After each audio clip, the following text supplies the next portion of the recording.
chapter 32, verses 1 through 15. I want to talk for a moment, if you will, Brother Austin. I want to talk from the theme, caught up in the prison of God's purposes. Caught up in the prison of God's purposes.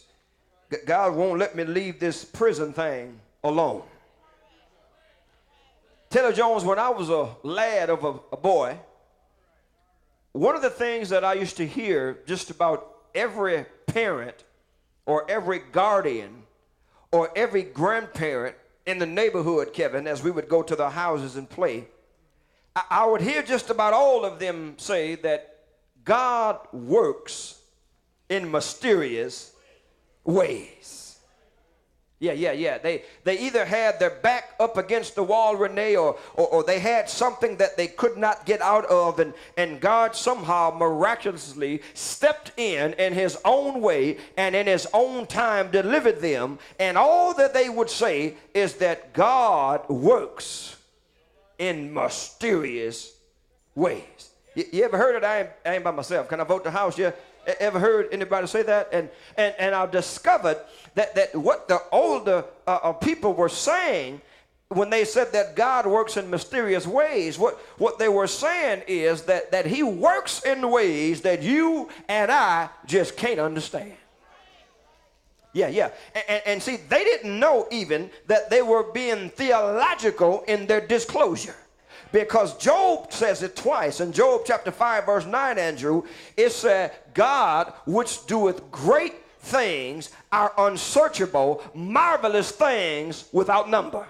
Then Michael Hightower, he tells us in Job chapter 9, verse 10, he said, God doeth great things, and his ways are past finding out. In other words, God said, I can do something, but I can do it in a way that you can't trace me. Yeah, and then God himself came on record, Sylvia. He said it in Isaiah 55, verse 8 and 9. He said, for my ways are not your ways. He said, neither are my thoughts your thoughts. He said, for as the heaven is as high as the earth, so are my ways than your ways, and so are your thoughts than my thoughts. What God was saying is, I can do it, but you can't trace me, and you can't track me.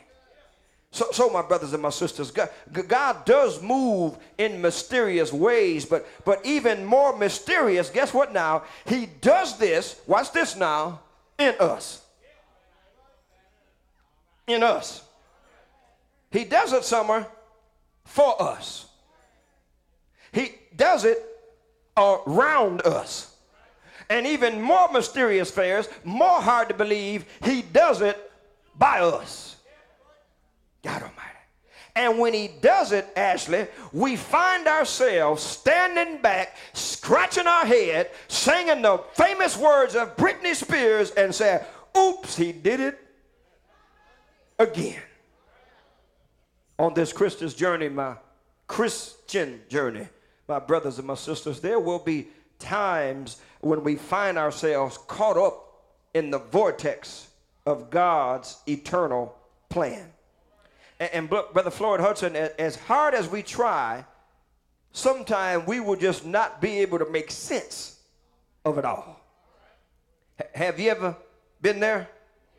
Can anybody testify with me that you know that God is in control, but you just have no idea of what he's up to. You know he's in control, but you just don't know what he's doing. But can't nobody move you because you know he's in control. Watch this now. And even though you are both saved, sanctified, and filled with something, the unknown part of what he is up to bothers you. It bothers you just a little bit. See, you know that God can be trusted, but you still just like to trace him. If I'm talking, y'all now, because I feel pretty good now. Y'all talk back to me. You know the scripture says we walk by faith and not by sight. We know that. But if you're honest, every now and then you say, God, I know I walk by faith, but can you give me a little glimpse? Hey, Richard, am I by myself? You know what the Bible says, and you know you want to walk by faith, Kevin, but sometimes you want to see something. Yeah. Yeah. In other words, you won't mind following God's plans. You just want to have a say-so about the path. Am I talking to myself? Oh man, I'm feeling good. You don't mind following Richardson. You know the plan makes sense, but you just want to bargain with God about being in on the path. That's just about how this weeping prophet felt in today's text. Dominic story. Jeremiah is in prison. And let me tell you now, they wasn't like the county jail. They wasn't like Jackson. They couldn't wear Jordans and get their hair braided and smoke cigarettes in this prison. They was in prison. Yeah, ain't no commissary, ain't nobody buying you Snickers, sending me nothing. You in prison. Jeremiah was in a dungeon, Tommy. Yeah, they ain't give you a flip or a flap.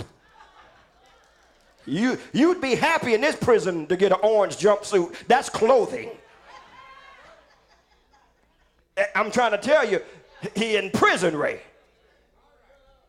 And God is doing something in him, to him, around him, and by him, but the him can't comprehend what he doing. Since we all find ourselves in this same prison from time to time, Brother Maddox, I thought this would be a good text, and I thought this text could help us. So let's look at what Jeremiah experienced when he too was caught up in the prison of God's purposes. Brother Arthur Brown, these few verses show us some interesting facts about this particular type of prison that you need to know about, because one day, knowing our God with his sense of humor, you may end up in it. I want to highlight three things.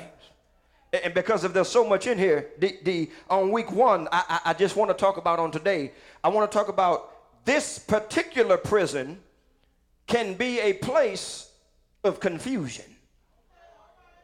I want to show you. You say, well, Reverend, what can be confusing about it? Well, I want to show you three things that can be confusing about this kind of prison. First of all, if we would be honest and take off our halos for just a second, we would all admit that the circumstances of life can be confusing. Can I get a quiet witness?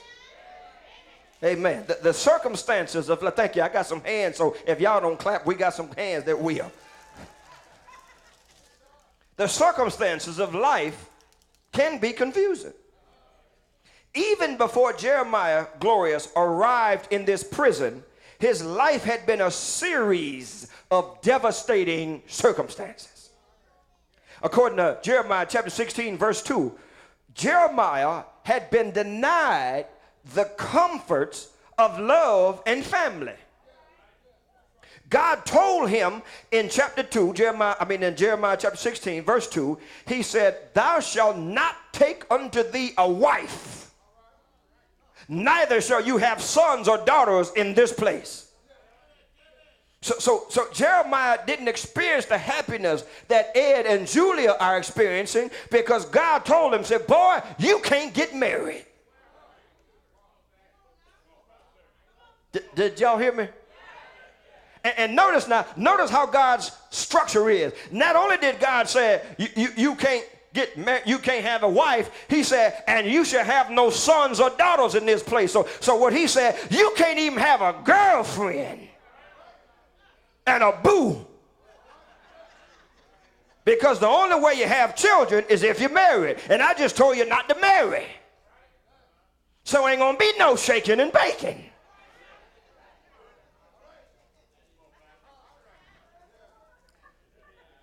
Number one, he told him, you ain't going to marry nobody. You're going to be wifeless, girlfriendless, boo-less. Number two, Jeremiah had been denied the comfort of encouragement and friendship. Now, Kevin, you mean God, I can't have a wife or a sweetie, and I now can't even have friends? Y'all follow me now? Jeremiah preached the truth and stood for God, and not a single person said as much as thank you. You see that, Brother Henry? Oh yeah, oh yeah. Nobody offered him a word of encouragement or friendship. Nobody sent him a card and said, Jeremiah, you're doing good, keep going on. Nobody said nothing to him. Number three, he had been denied, Mongo, the comfort of personal liberty. Verse 2 tells us that Jeremiah conducted much of his ministry in prison. But you didn't know that, did you? The majority of his ministry was conducted out of a dungeon in prison. My brothers and my sisters, Jeremiah may have been a great prophet, but this great prophet also had some great pains. Let me just show you one of his pains. Go to chapter 15. And see, this lets you know that everything in this Christian life, even though God is with you, even though you're doing what God told you to do, everything ain't going to be rosy, rosy, rosy. And that don't mean you're doing nothing wrong. Yeah, you can stand on the porch and money cometh all you want to. If you don't have a Javeth, money ain't coming in it.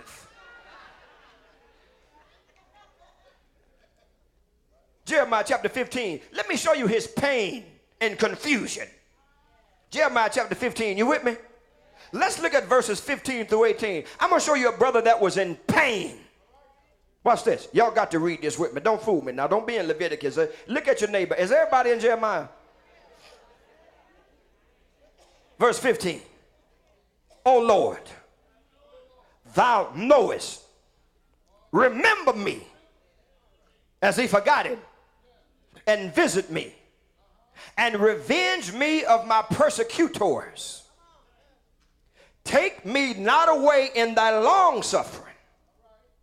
Know that for thy sake I have suffered rebuke.